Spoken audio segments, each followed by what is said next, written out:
Hello, YouTubers. Ted here in beautiful Côte St. Luc, Canada, with another Farmington update for you. There's been a few small changes to my city in the last week or so since I made a video. So we'll talk about those maybe in a little bit because the bigger news, the more interesting news, has been the release of the new Quantum Incursion, the Middle Ages version of Quantum Incursion. So let's take a look at that. Now, I have not yet watched the tutorial videos, and so I am probably not doing things very well at all. I think I definitely overbuilt houses, and I underbuilt the supplies buildings. Okay, but I'm working on fixing that. Um, but I would say, that the new quantum incursion is very exciting. There's so many more choices of buildings. And of course, it's just different, and you have to figure out a different strategy than the thing we've been playing for the past 2 years or whatever it is. Um, so, I mean, if you're a player of Forge of Empires, you'll know. But basically, this new quantum incursion version, as opposed to the old one, which was based in the Iron Ages and had Iron Age supply buildings and houses and goods and so on like that, now combines all three of the Middle Age ages, early, high, and late Middle Ages. And so they have different, they actually don't have different goods buildings. They just have one set of five goods buildings. So that's, fine, no problem.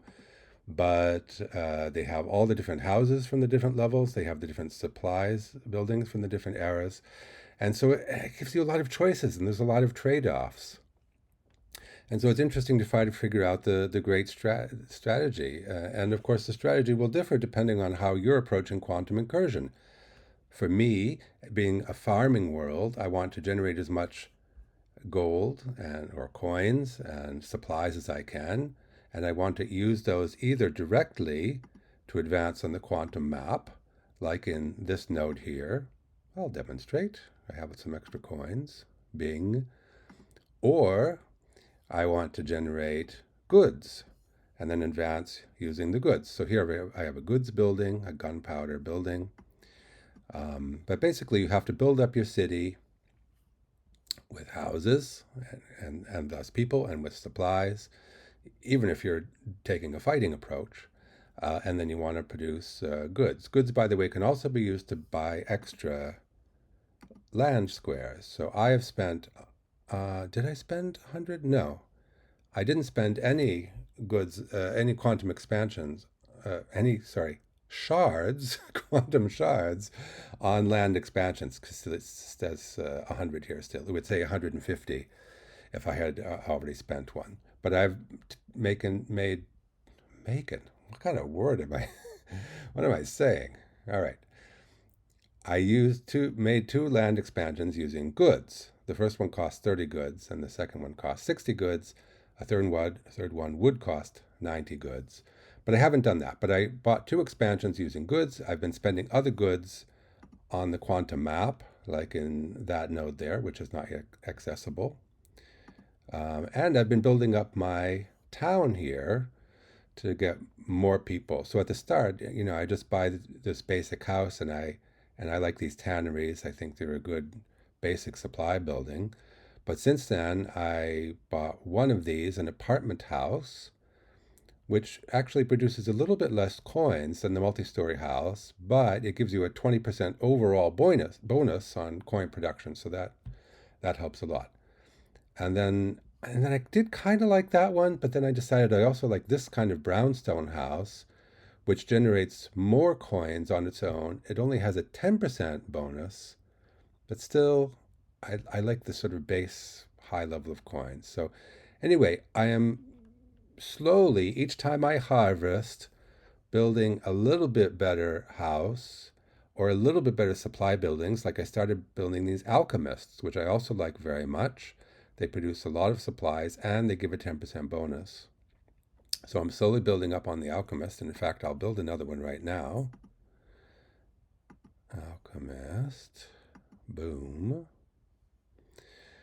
But at the same time, I'm not spending all of my resources on improving my city. I'm also spending, of course, resources on, like this, advancing on the map. So I don't want to spend all of my gold. Do I want to spend all of my gold? Let's spend some of my gold to advance. Oh, I got some supplies. That's nice. Maybe I'll stop when my coins get equal. There we go. Ooh, I got more of these lunar coins. Very good. I'll speak about that in a second. I just want to say one more thing about the quantum settlement. Um, I mean, I'm still figuring out which buildings I like best. Again, to start, I like these multi-story houses and these tanneries, and then later on, I'm liking this brownstone stone house, and these alchemists seem pretty good. And for the what are they called? These cultural buildings, I really like the library because it's 4 by 4, which is big, but it gives a lot of happiness, 500 happiness. Um, so that's really useful because when your happiness is high, it also gives you a production bonus. So you have a 150% production rate here. So that's like a 50% bonus. So that's really good. So I bought one library, and maybe later when I start to get more people and more supplies, maybe I'll build a second library as well by eliminating one of these palaces. I don't think palaces are a good choice. I made that choice early on. Churches are better. I should have been doing churches. In my main city, I did churches all at the start and then started to build libraries. But anyway, this is where I am right now with this. And the only one other thing that I want to say about the quantum incursion, the new quantum incursion, is that there's this very exciting new building, the Neo Bazaar. So the Neo Bazaar, it's the replacement basically of the Neo Colossus. What Neo Colossus was in the Iron Age quantum incursion, the Neo Bazaar is in the Middle Ages quantum incursion. So it has 8 levels, excuse me, and then there's also extra silver, gold, and platinum upgrades that make it even better. But for example, if you get this building, which is a bit on the large side, it's a little bit bigger than the Neo Colossus. Neo Colossus was 4 by 4. This is 5 by 4. It's a little bit bigger. But you can see the bonus. The attack and defense bonus, which I don't care about in this world, but I do care about in the other worlds that I play, it's 128 for both attack and defense for red and blue armies, which is terrific for a 5 by 4 building, and it gives 102 forge points, and it gives 202 uh, goods.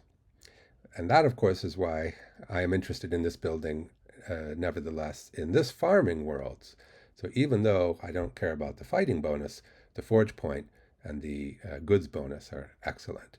So that's a building I'll be working on over time, and I don't think I have any fragments of it yet, although I could buy fragments because, of course, the other change with the quantum incursion is that there's a new store. Oh, let me collect this while I'm here. So there's a new store where you can spend the lunar coins that you get.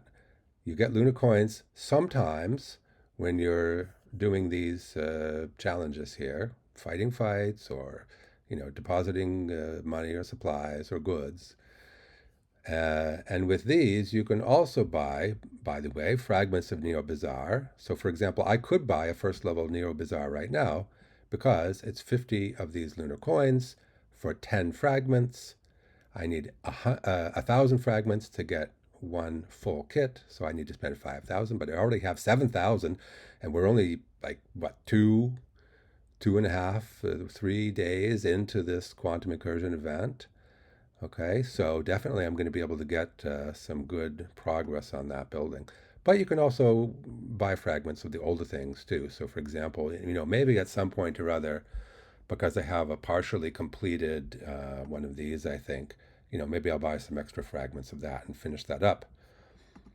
But so that's quantum.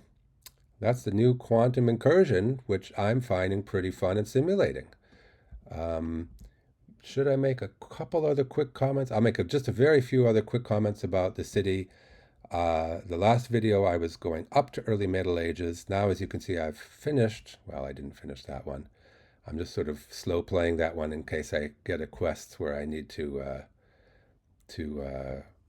learn a technology, and yet I don't want to advance to the high Middle Ages yet. So I'm slow playing that. But basically, I've finished the tech tree of the early Middle Ages, and I planted, I don't know exactly which of these buildings I might have had during my last video, but this one is new. So this is the level one Shinto temple, which I got from playing the settlement, the feudal Japan settlement.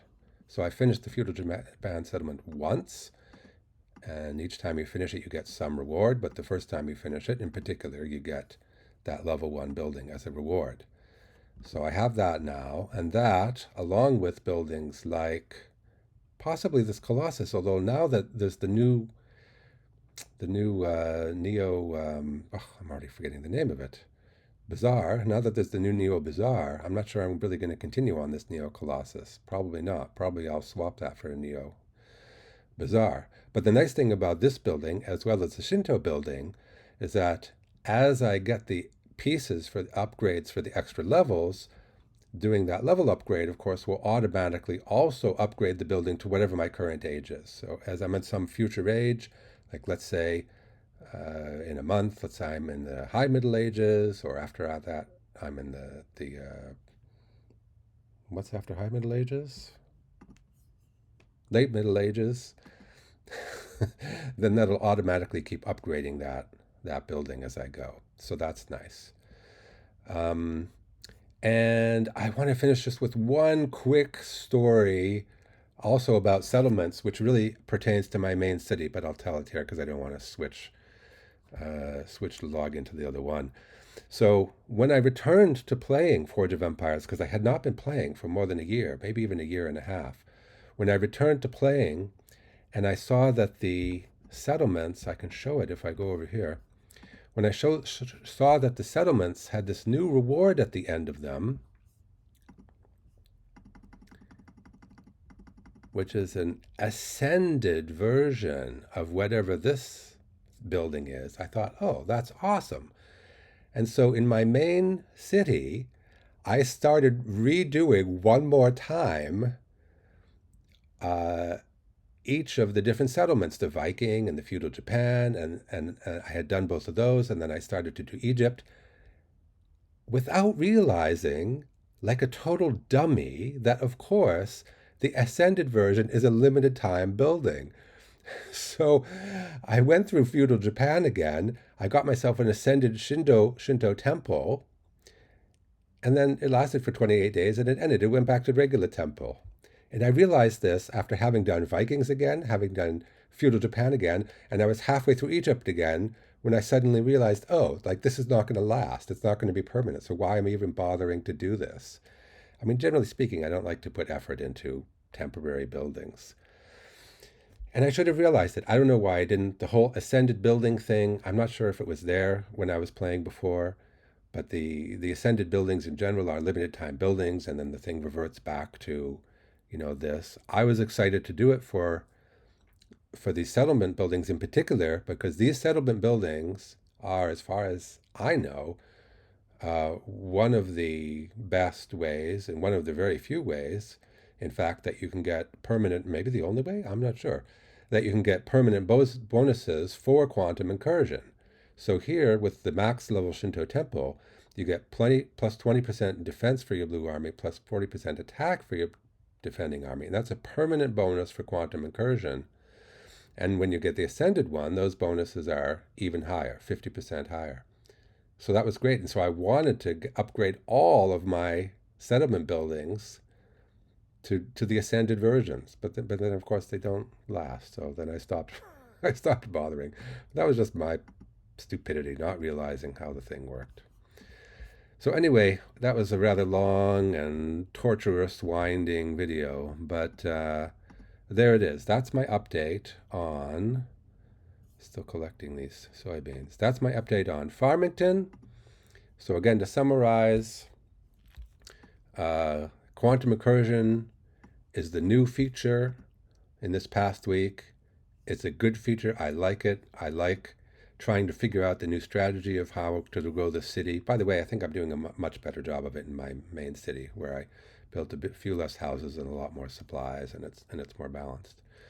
Um, uh, but so the quantum incursion is great. The rewards of quantum incursion remain great. You know, quantum incursion is probably the best rewards you can get for any continuing part of the game. It's better than the guild battleground rewards, unless maybe you happen to be in a super high guild that's winning all the time and gets the best possible seasonal buildings, which you can still anyway buy later using the new guild battleground store.